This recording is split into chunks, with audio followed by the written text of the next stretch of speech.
ছাত্ৰ ছাত্ৰীসকল ইমান পৰে আমি ঠেঙাল কছাৰীসকলৰ বিষয়ে আলোচনা কৰিলোঁ। এতিয়া তোমালোকৰ লগত ঠেঙাল কছাৰীসকলৰ জাতীয় জীৱনলৈ বিভিন্ন ক্ষেত্ৰত অৱদান আগবঢ়াই থৈ স্মৰণীয় হোৱা দুজন ব্যক্তিৰ বিষয়ে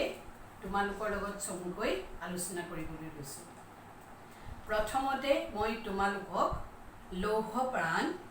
গিৰিধৰ ঠেঙালদেৱৰ বিষয়ে ক'বলৈ ওলাইছোঁ। তোমালোকে গিৰিধৰ ঠেঙালদেৱৰ নাম নিশ্চয় শুনিছা, কাৰণ তোমালোক তিতাবৰতে তোমালোকৰ ঘৰ আৰু এই গিৰিধৰ ঠেঙালদেৱৰ ঘৰো আছিল তিতাবৰতে। আমি যেতিয়া তেওঁৰ বিষয়ে আলোচনা কৰিম তেতিয়া তোমালোকে ধৰিবই পাৰিবা আৰু নিশ্চয় বহুতে তেওঁৰ নাম শুনিছা। এতিয়া আমি তেওঁ বিষয়ে জানিবলৈ যাওঁচোন।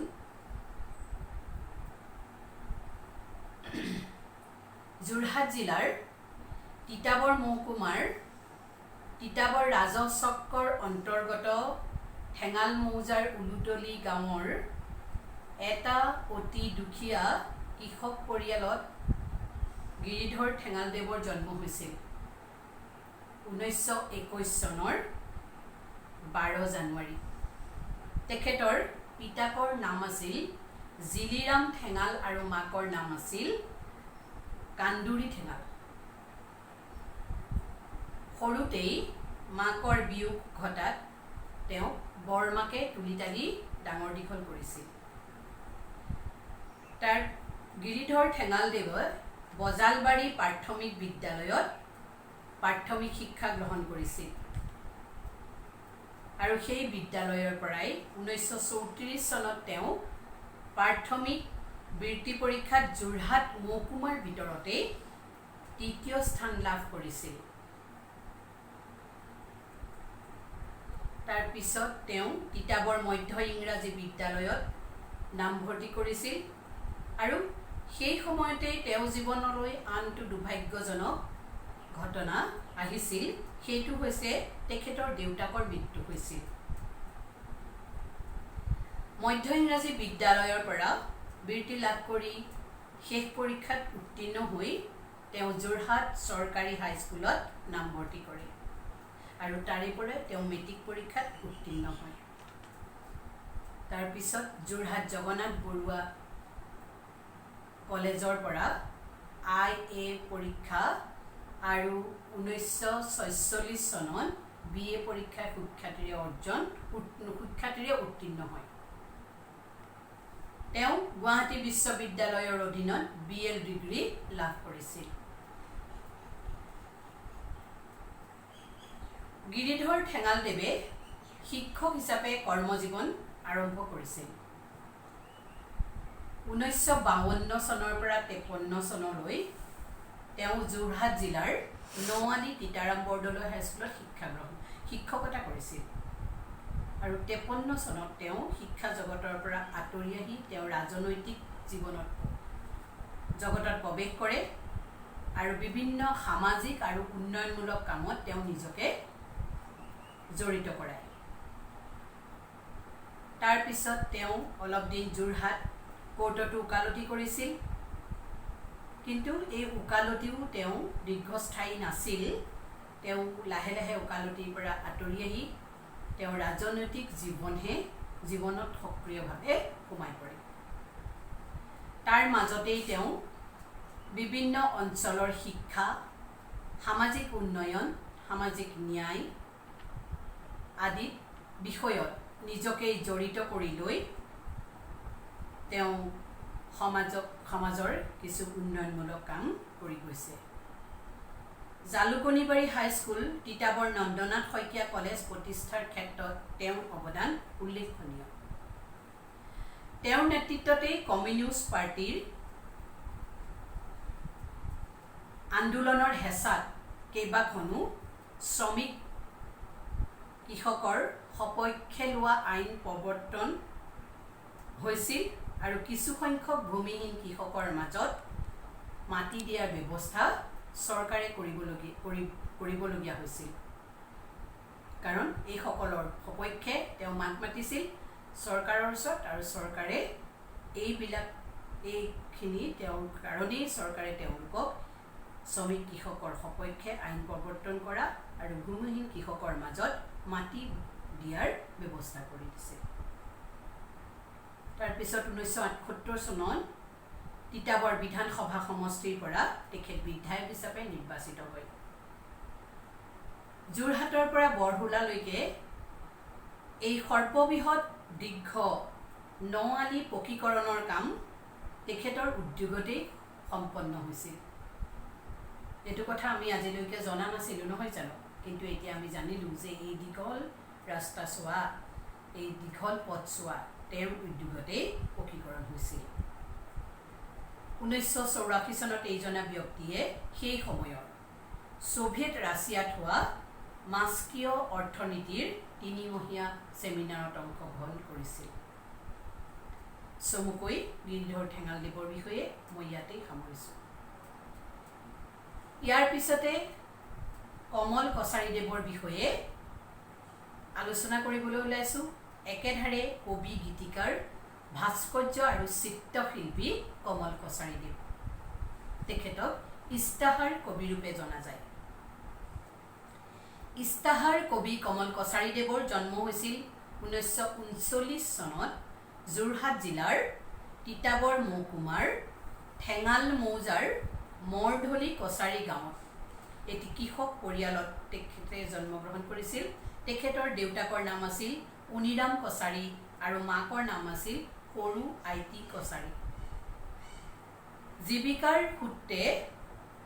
তেওঁ শিৱসাগৰ জিলাৰ নাজিৰাস্থিত মাদুৰীত বসবাস কৰি চিকিৎসা ক্ষেত্ৰত ফাৰ্মাচিষ্ট হিচাপে স্বাস্থ্যসেৱা ব্ৰতী আছিল।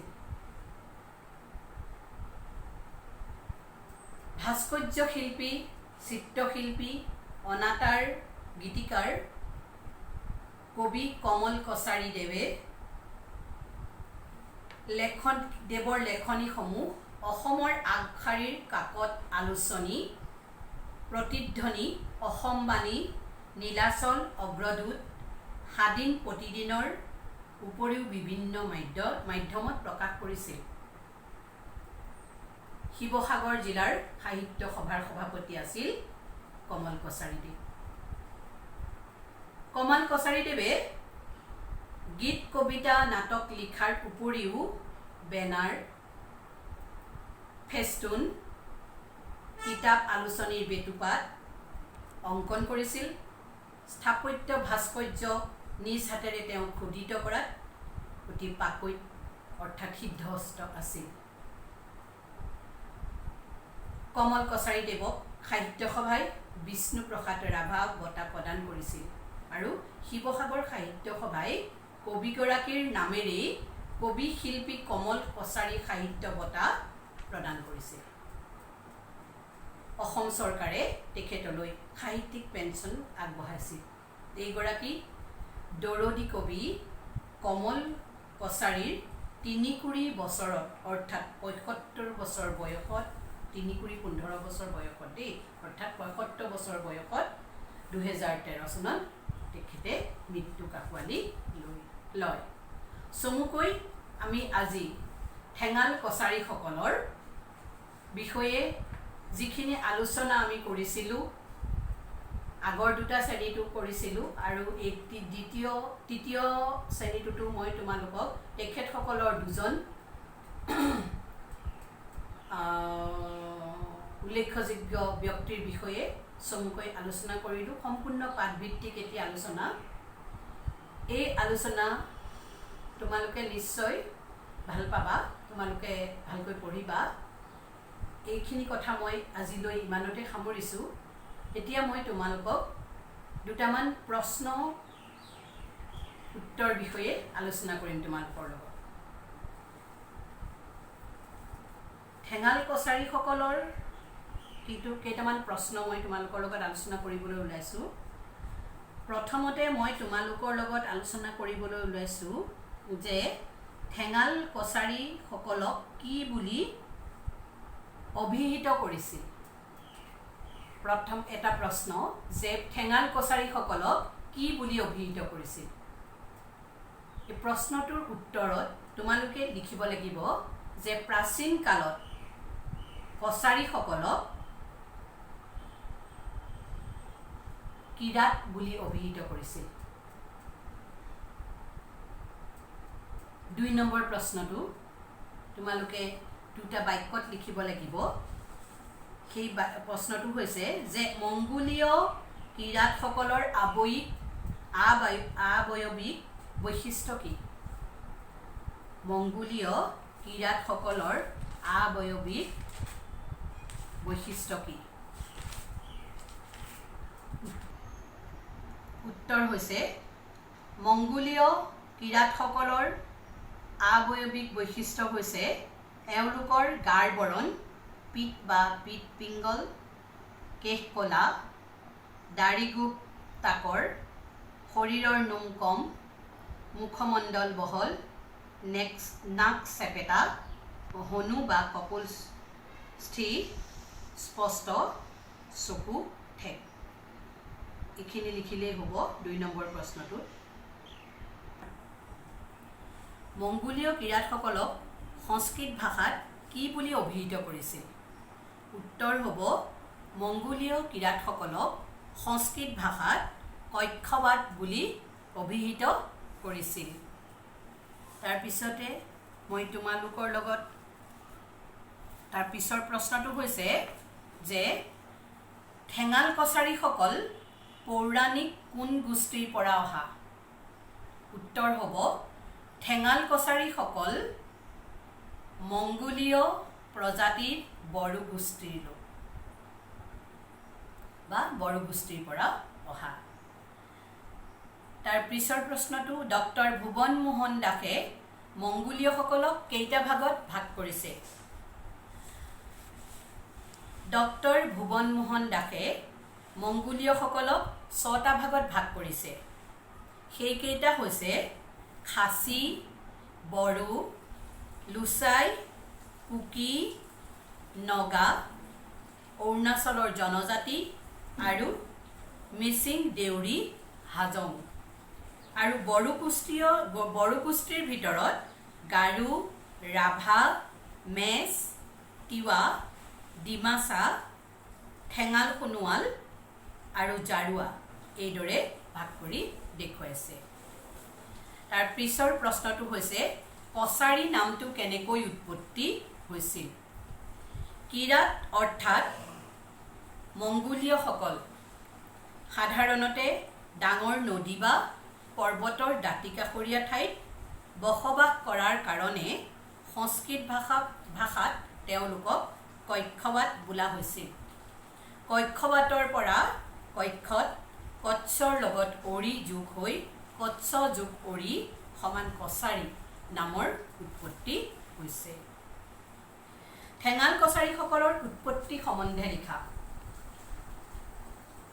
হেৰেমবিয়াল কছাৰীসকলৰ দুজন দুদান্ত যুৱক জং বাহাদুৰ আৰু চকধজে কিছুমান কছাৰী পৰিয়াল লৈ দৈয়াং উপত্যকাৰ কাছমাৰী পথাৰত এখন ৰাজ্য প্ৰতিষ্ঠা কৰি জং বাহাদুৰ তাৰ ৰজা হৈছিল জং বাহাদুৰে তেওঁৰ সৈন্যবিলাকক যুদ্ধলৈ যাওঁতে ঠেঙা পিন্ধিবলৈ দিয়াৰ লগতে শান্তিৰ পৰিৱেশতো ঠেঙা পিন্ধিবলৈ দিছিল সেইকাৰণে আন লোকে তেওঁৰ প্ৰজা ঠেঙাল কছাৰী বুলিছিল ইয়াৰ পিছতে পিছৰ প্ৰশ্নটো আমি ঠেঙাল কছাৰীৰ উৎপত্তিৰ বিষয়ে আমি লিখিলোঁ ইয়াৰ পিছৰ প্ৰশ্নসমূহ আমি আলোচনা কৰিম ইয়াৰ পিছৰ প্ৰশ্নটো হৈছে প্ৰাচীন অসমৰ কোন কোন ঠাইত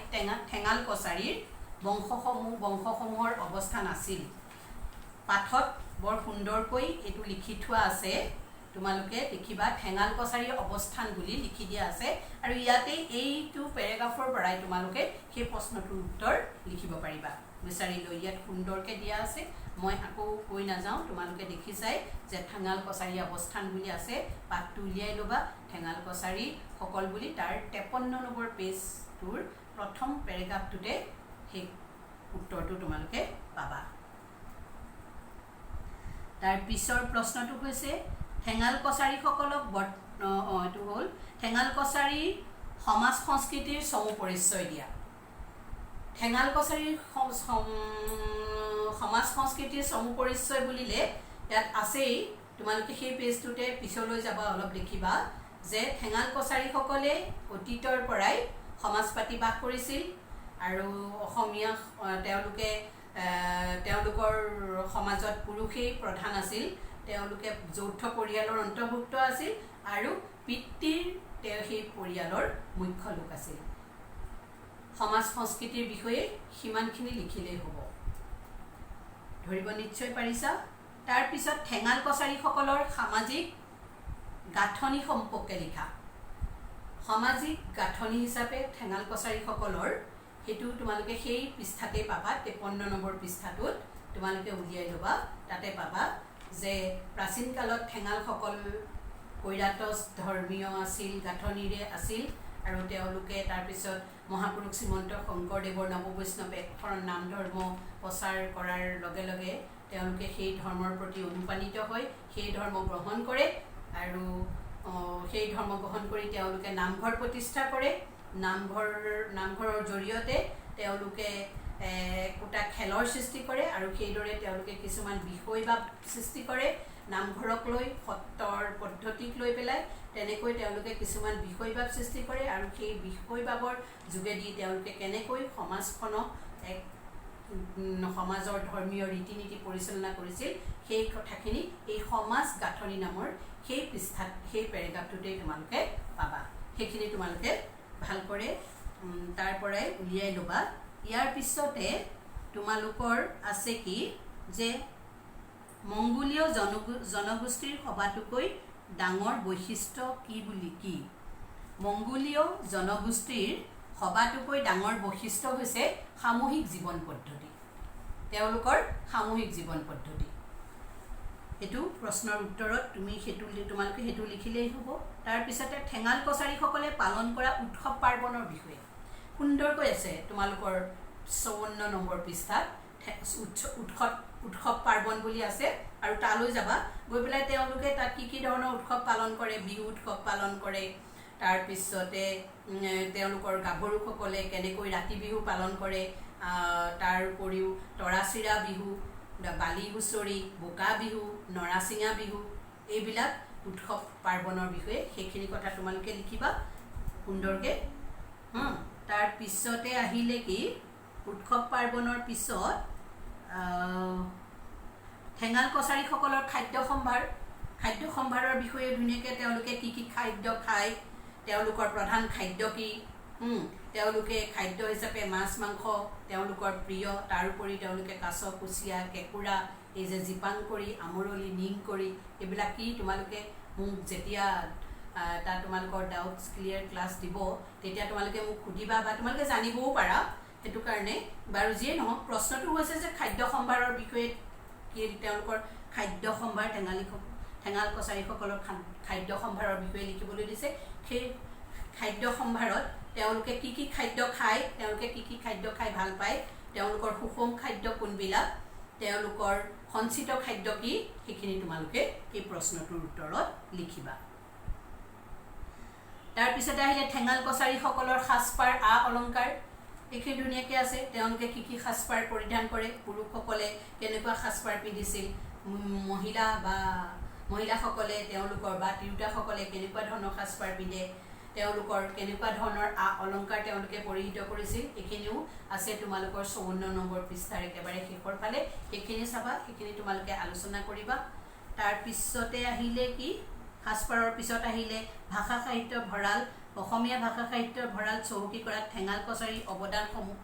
ভাষা আৰু সাহিত্য তাত তোমালোকে দেখিবা তেওঁলোকৰ গোটেই কথাখিনি সেই পেৰেগ্ৰাফটোত প্ৰথম ভাষা আৰু সাহিত্য নামৰ সেই পেৰেগ্ৰাফটোত ধুনীয়াকৈ আলোচনা কৰি থোৱা আছে 55 নম্বৰ পৃষ্ঠাত সেইখিনি লিখিবা তাৰ পিছতে আহিলে ঠেঙাল কছাৰীসকলৰ মূল উপাস্য দেৱতা কি এইটো শিৱ তোমালোকে উত্তৰ লিখিবা যে ঠেঙাল কছাৰীসকলৰ মূল উপাস্য দেৱতা হ'ল শিৱ তাৰ পিছতে আহিলে ঠেঙাল কছাৰীসকলৰ ধৰ্মীয় ব্যৱস্থাৰ বিষয়ে ধৰ্ম বিশ্বাস আৰু পূজা পাতল ধৰ্মীয় ব্যৱস্থা সেইখিনি তাৰ ভিতৰত পৰিব সেইটো 54 নম্বৰ পৃষ্ঠাৰ দ্বিতীয় পেৰেগ্ৰাফত তোমালোকে পাবা তেওঁলোকৰ ধৰ্ম বিষয়ে তোমালোকে তেওঁলোকৰ ধৰ্মীয় ব্যৱস্থা কেনেকুৱা আছিল সেইখিনি তাতে পাবা তেওঁলোক মূলত কৈৰাটচ ধৰ্মৰ আছিল তেওঁলোকে শিৱ পূজা কৰিছিল তাৰ পিছত কেনেকৈ তেওঁলোকে আউনীআটী সত্ৰৰ শিষ্য হ'ল তেওঁলোকে কেনেকৈ কি পূজা কি মানে পূজা পাতল কৰে কাৰ কালৈ পূজা আগবঢ়ায় বিহুৱে সংক্ৰান্তিয়ে তেওঁলোকক মৃতকক কি সাজ দিয়ে সেই কথাখিনি লিখিব লাগিব গোটেইখিনি সেইখিনি তোমালোকে লিখিবা তাৰপিছতে আহিলে ঠেঙাল কছাৰীসকলৰ ধৰ্মীয় ব্যৱস্থা সেই একেখিনি কথাই তোমালোকৰ তাতে পৰিব ধৰ্মীয় ব্যৱস্থা সেইখিনি তাত পৰিব ঠেঙাল কছাৰীসকলৰ সমাজত প্ৰচলিত বিবাহ পদ্ধতি সুন্দৰকৈ আছে বিবাহ পদ্ধতি 4 প্ৰকাৰে তেওঁলোকে বিবাহ পদ্ধতি সমাপন কৰে সেইকেইটা মই তোমালোকক যেতিয়া পাঠটো আলোচনা কৰিছিলোঁ তেতিয়া কৈছিলোঁ তাৰ সেই 4টা পদ্ধতি পলাই যোৱা বা পলুৱাই নিয়া বিয়ৈ বিয়া বৰ বিয়া তুলনি বিয়া সেইখিনি বিষয়ে তোমালোকে লিখিব লাগিব এইটো প্ৰশ্নৰ উত্তৰত তাৰপিছতে বিবাহ পদ্ধতিৰ পিছতে তোমালোকে লিখিব লাগিব ঠেঙাল কছাৰীসকলৰ শিল্প সংস্কৃতিৰ বিষয়ে তোমালোকে লিখিবা 56 নম্বৰ পৃষ্ঠাত তোমালোকে সেইখিনি পাবা শিল্প পদ্ধতি তেওঁলোকে কেনেকুৱা ধৰণৰ শিল্প তেওঁলোকে কেনেকুৱা ধৰণৰ বস্তু বনাই তৈয়াৰ কৰিছিল নিজে তেওঁলোক কি বনোৱাত তৈয়াৰ কৰাত পাকৈত আছিল সিদ্ধহস্ত আছিল তেওঁলোকে কেনেধৰণেৰে তেওঁলোকে এৰি পুহিছিল তেওঁলোকে হাবিৰ মুগা কেনেধৰণে ঘৰচীয়া কৰিছিল সেইবিলাক কথা ইয়াত আছে সেইখিনি তোমালোকে এই প্ৰশ্নটোৰ মাজত লিখিব লাগিব দেই তাৰপিছতেতো শেষেই হ'ল পাঠৰ এইখিনি প্ৰশ্ন উত্তৰ তোমালোকৰ লগত আলোচনা কৰিলোঁ চমুটুকা আহিব তোমালোকৰ গিৰিধৰ ঠেঙালদেৱৰ বিষয়ে লিখিবলৈ আহিব পাৰে কমল কছাৰী চমুটুকা লিখোঁতে খালি তোমালোকে এটা কথা মন কৰিবা যে ইয়াত থকা গোটেই বস্তুখিনিয়ে যে চমুটুকাত লিখিব লাগিব এই কথাটো নহয় তোমালোকে চমুটুকা যেতিয়া লিখিবা তেতিয়া চমুটুকা লিখিবলৈ লওঁতে এজন ব্যক্তিৰ বা যিকোনো এটা বস্তুৰ ওপৰত যেতিয়া চমুটুকা লিখিবলৈ দিয়ে তেতিয়া তোমালোকে কি কৰিবা সেই বস্তুটোৰ পৰিচয় প্ৰথমতে দিব লাগিব যিয়ে নহওক এজন ব্যক্তিৰ পৰিচয় দিব লাগিব তেওঁ কোন তেওঁ মাক দেউতাক কি তেওঁ শিক্ষা কি তেওঁ কেনেধৰণে পঢ়া শুনা কৰিছিল তাৰপিছত তেওঁ বৰঙণি কেনেকুৱা ধৰণৰ তেওঁ সমাজখনলৈ বা দেশখনলৈ তেওঁ কেনেকুৱা কিবা বৰঙণি আছে নেকি তেওঁ সেই বিশিষ্ট যিকেইটা কথা সেইকেইটাৰ কথা লিখিবা আৰু মৃত্যুৰ চন উল্লেখ থাকিলে মৃত্যুৰ ঠাই চন দিবা উল্লেখ কৰিবা আৰু সেই চমুটুকা লিখোঁতে সাধাৰণতে সেই কথাকেইটাই ভালকৈ লিখিবা সেইকেইটা বেছি গুৰুত্ব দিবা